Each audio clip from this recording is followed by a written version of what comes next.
আসসালামু আলাইকুম, this is Mehedi Hasan and welcome to self care math. সবাইকে জানাই ঈদের শুভেচ্ছা। আশা করি আপনাদের ঈদটা আল্লাহর রহমতে ভালো কাটছে এবং আপনারা আপনাদের পরিবারের সাথে এনজয় করছেন। যাই হোক, আজকের ভিডিওতে আমি আলোচনা করব কুমিল্লা বোর্ড এসএসসি পরীক্ষা 2021 সালের পদার্থবিজ্ঞান প্রশ্নপত্রের 1 নম্বর সৃজনশীল প্রশ্ন নিয়ে। আমি আমার গত ভিডিওগুলোতে Rajshahi board, Dhaka board, Jessore board, Barishal board সহ আরও অনেকগুলো বোর্ডের সকল প্রশ্নগুলোর উত্তর আমি দিয়েছিলাম। আশা করি সেই ভিডিওগুলো আপনারা দেখে নিয়েছেন। আপনারা যদি এখনও না আমার চ্যানেলটি সাবস্ক্রাইব করে থাকেন, অবশ্যই সাবস্ক্রাইব করে নিন, কারণ আমি এইরকম হেল্পফুল ভিডিও নিয়মিত বানিয়ে যাব। এবং আপনারা চাইলে আমার ইউটিউব চ্যানেলটি ভিজিট করতে পারেন, সেখানে প্লেলিস্ট আকারে সকল প্রশ্নগুলোর উত্তর সিরিয়াল বাই সিরিয়াল সাজানো রয়েছে। আশা করি সেগুলো দেখে নেবেন। এবং আজকের ভিডিওতে আমি আলোচনা করছি 1 নম্বর সৃজনশীল প্রশ্ন নিয়ে কুমিল্লা বোর্ডের। আপনারা দেখতে পাচ্ছেন 1 নম্বর প্রশ্নটি, রাতুল স্লাইড ক্যালিপার্সের সাহায্যে বর্গাকার একটি বই এর দৈর্ঘ্য পরিমাপ করার সময় প্রধান স্কেল পার্ট 12 সেন্টিমিটার। আমরা জানি প্রধান স্কেল পার্টকে এম দ্বারা প্রকাশ করা হয়, অর্থাৎ এখানে আমাদের এম এর মানটা দেওয়া আছে। ওকে, এবং ভার্নিয়ার সমপাতন 6 ফেলো।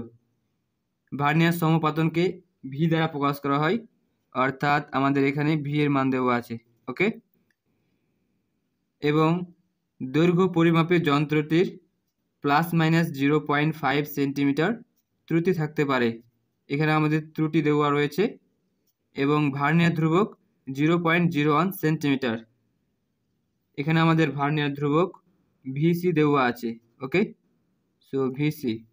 এবং এখানে বলা হয়েছে বইটির ক্ষেত্রফল নির্ণয়ে 10% ত্রুটি গ্রহণযোগ্য। এটা হচ্ছে আমাদের উদ্দীপক। আমাদের ক নম্বর প্রশ্নটি হচ্ছে, ভার্নিয়ার ধ্রুবক কাকে বলে? খ নম্বর প্রশ্নটি হচ্ছে, স্ক্রু গজের পিচ 1 মিলিমিটার বলতে কি বোঝায়? গ নম্বর প্রশ্নটি হচ্ছে, বইটির পরিমাপকৃত দৈর্ঘ্য কত নির্ণয় করো? ঘ নম্বর প্রশ্নটি হচ্ছে, রাতুলের জন্য উল্লেখিত যন্ত্র দ্বারা পরিমাপকৃত ক্ষেত্রফল গ্রহণযোগ্য কিনা গাণিতিকভাবে মতামত দাও। এটা হচ্ছে আমাদের 1 নম্বর সৃজনশীল প্রশ্ন। এখন আমি গ নম্বর প্রশ্নটির উত্তর আপনাদেরকে দেখিয়ে দিব এবং ক এবং খ নম্বর প্রশ্নের উত্তর আপনাদেরকে আমি লাস্টে দেখিয়ে দেব। এখন আমি গ নম্বর প্রশ্নটির উত্তর নিয়ে আলোচনা করব। ওকে, আমরা দেখতে পাচ্ছি এখানে এম এর মান দেওয়া আছে, ভি এর মান দেওয়া আছে, ভিসি এর মান দেওয়া আছে। এই মানগুলো ব্যবহার করে আমরা বইটির দৈর্ঘ্য নির্ণয় করব। ওকে, তার জন্য আপনাদের এই সূত্রগুলো অবশ্যই জানতে হবে। যে স্লাইড ক্যালিপার্সের সাহায্যে দৈর্ঘ্য নির্ণয় করার জন্য এই সূত্রটি আমরা ব্যবহার করব।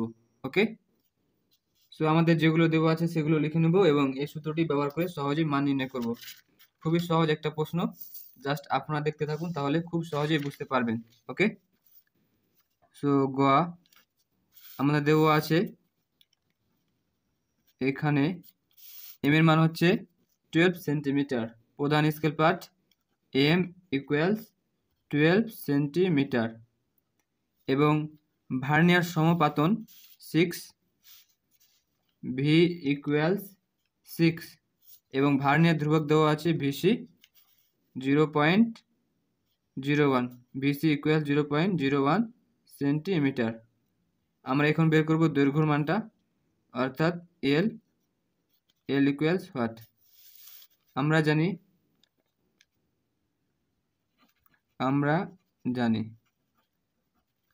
এল equals M plus V into VC.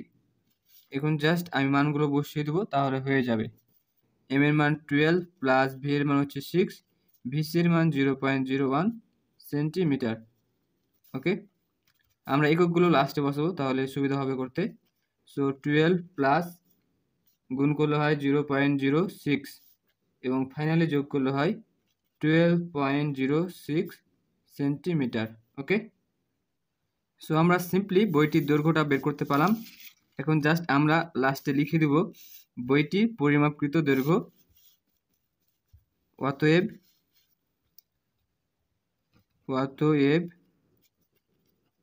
বইটির পরিমাপকৃত দৈর্ঘ্য 12.06 সেন্টিমিটার। ওকে, এটা হচ্ছে আমাদের অ্যান্সার।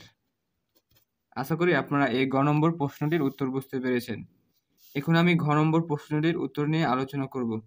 ঘ নম্বর প্রশ্নে বলা হয়েছে, রাতুলের জন্য উল্লেখিত যন্ত্র দ্বারা পরিমাপকৃত ক্ষেত্রফল গ্রহণযোগ্য কিনা গাণিতিকভাবে মতামত দাও। ওকে, আমরা দেখতে পেলাম রাতুল যে যন্ত্রটি ব্যবহার করেছে সেটা হচ্ছে স্লাইড ক্যালিপার্স। ওকে, স্লাইড ক্যালিপার্সের সাহায্যে রাতুল বস্তুটির দৈর্ঘ্য নির্ণয় করেছে। এখন আমরা বস্তুটির দৈর্ঘ্য গ থেকে নির্ণয় করে নিলাম যে রাতুল কতটুকু বস্তুর দৈর্ঘ্য নির্ণয় করেছিল সেটা। এখন বলা হয়েছে রাতুলের জন্য উল্লেখিত যন্ত্র দ্বারা পরিমাপকৃত ক্ষেত্রফল গ্রহণযোগ্য কিনা গাণিতিকভাবে মতামত দাও। এখন আমরা এই দৈর্ঘ্য যেটা পেয়েছি এটার ক্ষেত্রফল নির্ণয় করব এবং এখানে দেওয়া আছে ত্রুটি। এই ত্রুটিযুক্ত যন্ত্র দ্বারা যে ক্ষেত্রফল নির্ণয় করা হয় বা হয়েছিল সেটার দৈর্ঘ্য এবং ক্ষেত্রফল নির্ণয় করব এবং সেখান থেকে আমরা যে একটা পার্সেন্ট পাবো, আপেক্ষিক ত্রুটি পাবো, সেটাকে আমরা 100 দ্বারা গুণ করব, তাহলে আমরা ত্রুটি পাবো। এবং সেই ত্রুটি যদি 10-এর চাইতে বেশি হয়, 10%-এর চাইতে বেশি হয়, তাহলে সেটা কিন্তু গ্রহণযোগ্য হবে না। ওকে, এখানে সুন্দর করে বলা হয়েছে বইটির ক্ষেত্রফল নির্ণয়ে 10% ত্রুটি গ্রহণযোগ্য। অর্থাৎ রাতুল যদি বস্তুটির ক্ষেত্রফল নির্ণয় করে যদি 10% এর বেশি ত্রুটি পাই, তাহলে বইটির ক্ষেত্রফল নির্ণয় তা গ্রহণযোগ্য হবে না। এখন জাস্ট আমরা কতটুকু ত্রুটি হয়েছিল সেটা বের করব। ওকে, অর্থাৎ আপেক্ষিক ত্রুটি বের করব। আর আমি আপনাদেরকে দেখিয়ে দিলাম আপেক্ষিক ত্রুটির সূত্র। আপেক্ষিক ত্রুটি ইকুয়ালস চূড়ান্ত ত্রুটি ডিভাইডেড বাই পরিমাপ করা মান। আমরা জাস্ট পরিমাপ করা মানটা পেয়ে নিয়েছি, এটার ক্ষেত্রফল নির্ণয় করলে আমাদের পরিমাপ করা মান পেয়ে যাব। এখন আমাদের চূড়ান্ত ত্রুটির মানটা বের করতে হবে। ওকে, তার জন্য আমরা এটুকু ব্যবহার করব, যন্ত্রটির কতটুকু ত্রুটি হয়েছিল সেটা ব্যবহার করব এবং সেখান থেকে আমরা চূড়ান্ত ত্রুটিটা বের করব। আর আপেক্ষিক ত্রুটির সাথে আমাদের 100 গুণ করলে আমাদের এই পার্সেন্ট দ্বারা হয়ে যাবে, অর্থাৎ পার্সেন্টেজে প্রকাশ করা হয়ে যাবে। ওকে, একেবারে একটা সিম্পল অঙ্ক, আমি জাস্ট আপনাদেরকে দেখিয়ে দিচ্ছি। সো আমরা এখন ঘ নম্বর প্রশ্নের উত্তর বের করি। সো ঘ, আমরা গ হতে পেয়েছিলাম বইটির দৈর্ঘ্য, সেটা আমরা দেখে নিচ্ছি। সো বইটির পরিমাপকৃত দৈর্ঘ্য, যেহেতু আমাদের ক্ষেত্রফল নির্ণয়ের কথা বলা হয়েছে তার জন্য আমরা এখানে এই বস্তুটির দৈর্ঘ্যটা প্রয়োজন হবে। সো আমরা লিখতে পারি বইটির পরিমাপকৃত দৈর্ঘ্য 12.066 সেন্টিমিটার। এখানে আমরা লিখব গ হতে পাই, গ হতে পাই। এখন আমরা ক্ষেত্রফল নির্ণয় করব। যেহেতু এটা একটা বর্গক্ষেত্র ছিল, এখানে বলা হয়েছে বর্গকার একটি বই। সো আমরা সূত্র জানি, বর্গক্ষেত্রের সূত্র দৈর্ঘ্য স্কোয়ার, অর্থাৎ এটার উপর আমরা যদি বর্গ দিই তাহলে আমাদের ক্ষেত্রফলটা বের করা হয়ে যাবে। সো আমি এখন ক্ষেত্রফলটা বের করে নেব। অতএব বইটির পরিমাপকৃত ক্ষেত্রফল তাহলে হবে 12.06, তারপর হচ্ছে বর্গ। ওকে, সো এটার উপর যদি বর্গ করি তাহলে আমরা পাই 145.4436 সেন্টিমিটার, তারপর হচ্ছে স্কোয়ার দেবো, যেহেতু এটা ক্ষেত্রফল তার জন্য উপরে বর্গ হয়, অর্থাৎ পাওয়ার 2 হয়। ওকে, সো এটা হচ্ছে আমাদের বইটির পরিমাপকৃত ক্ষেত্রফল। এখন আমাদের বলা হয়েছে দৈর্ঘ্য পরিমাপের যন্ত্রটির ত্রুটি ±0.5 সেন্টিমিটার থাকতে পারে, অর্থাৎ বইটির দৈর্ঘ্য পরিমাপে সর্বোচ্চ 0.5 সেন্টিমিটার এবং সর্বনিম্ন 0.5 সেন্টিমিটার ত্রুটি থাকতে পারে। এখন আমরা ত্রুটিযুক্ত বইটির দৈর্ঘ্য অর্থাৎ বইটির ক্ষেত্রফল নির্ণয় করব। ওকে, সো আমরা লিখতে পারি দেওয়া আছে দৈর্ঘ্য পরিমাপে যন্ত্রটির ত্রুটি ±0.5 সেন্টিমিটার। ওকে, এটা আমাদের প্রশ্নে দেওয়া আছে। এখন আমরা যদি এটা প্লাস নিই একবার, অর্থাৎ আমরা যদি প্লাস মানটা নিই তাহলে দৈর্ঘ্যটা কিন্তু বেড়ে যাবে। সাপোজ এটা আমাদের বর্গ ছিল, এখন যদি আমরা প্লাস মানটা নিই তাহলে আমাদের এই দৈর্ঘ্যটা বেড়ে যাবে, অর্থাৎ বর্গটা বড় হয়ে যাবে। তার জন্য আমরা লিখবো এখন সম্ভাব্য সবচেয়ে বড় ক্ষেত্রফল। ওকে, যেহেতু দৈর্ঘ্যটা বেড়ে যাবে তার জন্য আমরা যদি ক্ষেত্রফল বের করি, ক্ষেত্রফলও বেড়ে যাবে, রাইট? সুতরাং আমরা লিখতে পারি অতএব সম্ভাব্য সবচেয়ে বড় ক্ষেত্রফল। ওকে, সো আমাদের দৈর্ঘ্য ছিল এটা 12.06। সো 12.06 যেহেতু আমরা প্লাস নিব, সো 0.5 যেহেতু আমরা এখানে ক্ষেত্রফল বের করছি তার জন্য তার উপর বর্গ হবে। ওকে, সো এটা যোগ করলে হয়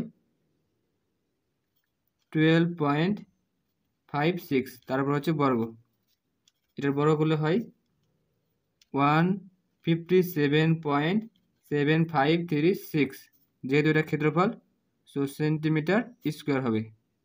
ওকে, এখন আমরা এই মাইনাস মান নিব, অর্থাৎ দৈর্ঘ্য পরিমাপে যদি বইটির ক্ষেত্রফল হ্রাস পায়, সর্বনিম্ন হয়, তাহলে আমরা মাইনাস নিব। সুতরাং আমরা লিখতে পারি সম্ভাব্য সবচেয়ে ছোট ক্ষেত্রফল। ওকে, সো ক্ষেত্রফলটা আমাদের হ্রাস পাবে, অর্থাৎ দৈর্ঘ্যটাও হ্রাস পাবে। সো আমি দৈর্ঘ্য থেকে বাদ দিয়ে দেবো, যেহেতু এখানে মাইনাস নিব একবার। সো 12.06 মাইনাস 0.5, তারপর হচ্ছে বর্গ, যেহেতু ক্ষেত্রফল। আপনারা চাইলে উপরে লিখতে পারেন সম্ভাব্য সবচেয়ে ছোট দৈর্ঘ্য, তারপর আপনারা ক্ষেত্রফলটা বের করতে পারেন। আমি একবারই করে দিলাম। এখন এখানে বাদ দিলে হয় 11.56, তারপর থাকে বর্গ। সো বর্গ করলে হয় 133.6336 সেন্টিমিটার স্কোয়ার। ওকে, সো আমাদের সম্ভাব্য সবচেয়ে ছোট ক্ষেত্রফলটা বের হয়ে গেল। ওকে, আমরা কিন্তু এখানে দুইটা ক্ষেত্রফল পেলাম, আমাদের ত্রুটিযুক্ত দুইটা ক্ষেত্রফল বের হয়ে গেল, এবং আমাদের বইটির পরিমাপকৃত ক্ষেত্রফল ছিল এটা। এখন আমাদের ত্রুটি কতটুকু হলো সেটা বের করব। সুতরাং আমরা লিখতে পারি ত্রুটি।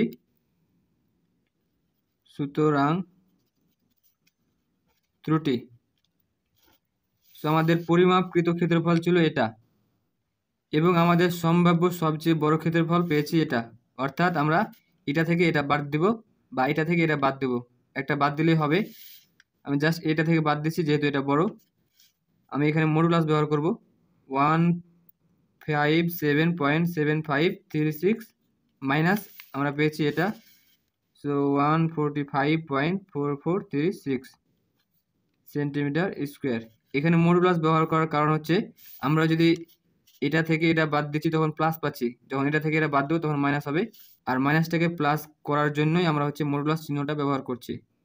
আপনারা যদি মডুলাস চিহ্ন ব্যবহার না করব মনে করেন, সমস্যা নাই, আপনারা না ব্যবহার করতে পারেন, নো প্রবলেম। তো এখানে বাদ দিলে হয় 12.31 সেন্টিমিটার স্কোয়ার। এখন আমরা 2 নম্বরে যেটা ত্রুটি পাবো, আমরা কিন্তু সম্ভাব্য সবচেয়ে ছোট ক্ষেত্রফল পেয়েছি এটা, এবং আমাদের পরিমাপকৃত ক্ষেত্রফল হচ্ছে এটা। ওকে, আমরা জাস্ট এখন এটা থেকে এটা বিয়োগ করব একই রকম। সো আমি এখন বিয়োগ করছি। আমাদের এখানে ছিল 145.4436 বিয়োগ, আমরা পেয়েছি এটা 133 এটা। ওকে, সেন্টিমিটার স্কোয়ার। সো বাদ দিলে হয় আমাদের 11.81 সেন্টিমিটার স্কোয়ার। ওকে, সো আমরা কিন্তু এখানে দুইটা ত্রুটি পাইলাম, এই দুইটার মধ্যে আমাদের যেটা বড় ত্রুটি হবে সেটাকে আমরা কিন্তু চূড়ান্ত ত্রুটি বিবেচনা করব, তাহলে আমাদের আপেক্ষিক ত্রুটি নির্ণয়ে ভুল কম হবে। ওকে, সো আমরা দেখতে পাচ্ছি এখানে এটা বড়, সো আমরা লিখতে পারি চূড়ান্ত ত্রুটি হিসেবে বড়টিকে বিবেচনা করে পাই। ওকে, সো আমরা লিখতে পারি আপেক্ষিক ত্রুটি ইকুয়ালস, আমরা সূত্র জানি আপেক্ষিক ত্রুটি ইকুয়াল চূড়ান্ত ত্রুটি ডিভাইডেড বাই পরিমাপ করা মান। সো আমরা চূড়ান্ত ত্রুটি হিসেবে যেহেতু বড়টা ধরছি তার জন্য আমরা বড়টা এখানে বসিয়ে দেবো 12.31 এবং আমাদের পরিমাপ করা মান ছিল এটা 140.4436, সেটা আমি বসিয়ে দেবো এখানে। ওকে, সো হবে 145.4436। ওকে, সেটাকে ভাগ করলে হয় 0.0846। এখন জাস্ট আমরা 100 দ্বারা গুণ করব, তাহলে আমাদের শতাংশ আকারে বের হয়ে যাবে। ওকে, সুতরাং আমরা লিখতে পারি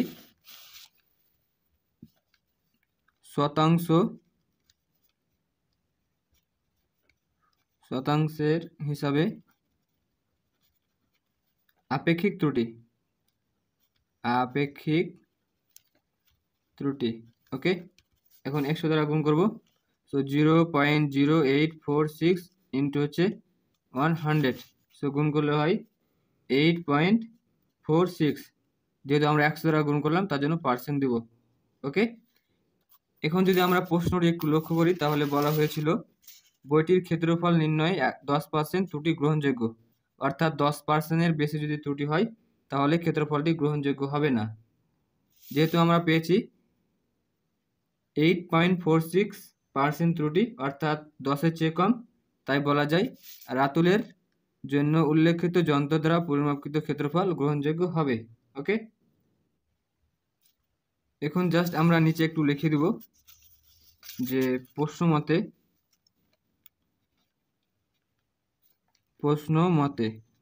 আমাদের প্রশ্নে দেওয়া আছে বইটির ক্ষেত্রফল নির্ণয়ে 10% ত্রুটি গ্রহণযোগ্য, অথবা আমরা লিখতে পারি দেওয়া আছে, তাহলে বেশি ভালো হয়। দেওয়া আছে বইটির ক্ষেত্রফল নির্ণয়ে 10% ত্রুটি গ্রহণযোগ্য, আর রাতুলের ক্ষেত্রফল নির্ণয়ে ত্রুটি 8.46%। সুতরাং আমরা বলতে পারি বলা যায়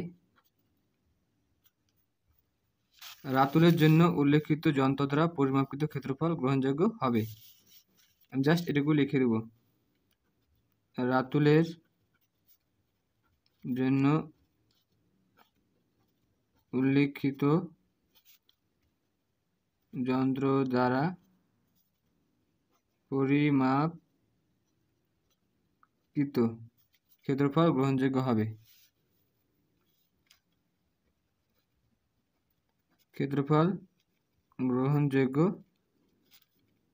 হবে। এটা হচ্ছে আমাদের ঘ নম্বর প্রশ্নের উত্তর। আশা করি আপনারা বুঝতে পেরেছেন। ওকে, আমি জাস্ট আপনাদেরকে একটু সলিউশনটা আবার দেখিয়ে দিচ্ছি। ওকে, এটা হচ্ছে আমাদের গ নম্বর প্রশ্ন, প্রশ্নের উত্তর। আমাদের দৈর্ঘ্যটা নির্ণয় করতে বলা হয়েছিল, সো আমরা এখানে দৈর্ঘ্যটা নির্ণয় করেছি। এবং আমাদের ঘ নম্বর প্রশ্নের উত্তর হচ্ছে এটা। প্রথমে আমরা বইটির দৈর্ঘ্য নিয়েছি, পরিমাপকৃত বইটির দৈর্ঘ্য এবং ক্ষেত্রফল বের করেছি, এবং ত্রুটিযুক্ত বইয়ের ক্ষেত্রফল বের করেছি। যেহেতু আমাদের দুইটা ক্ষেত্রফল হবে, সম্ভাব্য সবচেয়ে বড় ক্ষেত্রফল এবং ছোট ক্ষেত্রফল, তাই আমরা আমাদের যেটা মেন পরিমাপ করা বইটির দৈর্ঘ্য ছিল সেখান থেকে বিয়োগ করেছি। ওকে, এবং দুটা ত্রুটি পেয়েছি। এখানে আমরা সবচেয়ে যেটি বড় ত্রুটি সেটাকে হচ্ছে চূড়ান্ত ত্রুটি বিবেচনা করেছি এবং আপেক্ষিক ত্রুটি বের করেছি, এবং সেটার সাথে আমরা 100 দ্বারা গুণ করে শতাংশ আকারে বের করেছি এবং জাস্ট লিখে দিয়েছি যেহেতু বইটির ক্ষেত্রফল নির্ণয়ে 10% ত্রুটি গ্রহণযোগ্য আর রাতুলের ক্ষেত্রফল নির্ণয়ে ত্রুটি 8.46%। সুতরাং বলা যায় রাতুলের জন্য উল্লেখিত যন্ত্র দ্বারা পরিমাপকৃত ক্ষেত্রফল গ্রহণযোগ্য হবে। একেবারে সিম্পল একটা অঙ্ক, আশা করি আপনারা বুঝতে পেরেছেন।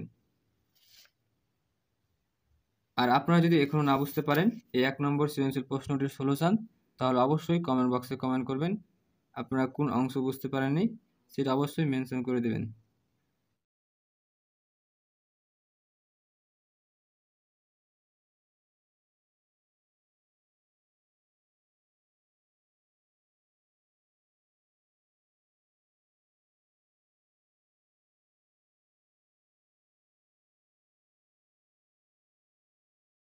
আর আপনাদেরকে আবারও ঈদের শুভেচ্ছা রইল। সে পর্যন্ত ভালো থাকবেন, সুস্থ থাকবেন, সেলফ কেয়ার মেথডের সাথে থাকবেন। আল্লাহ হাফেজ।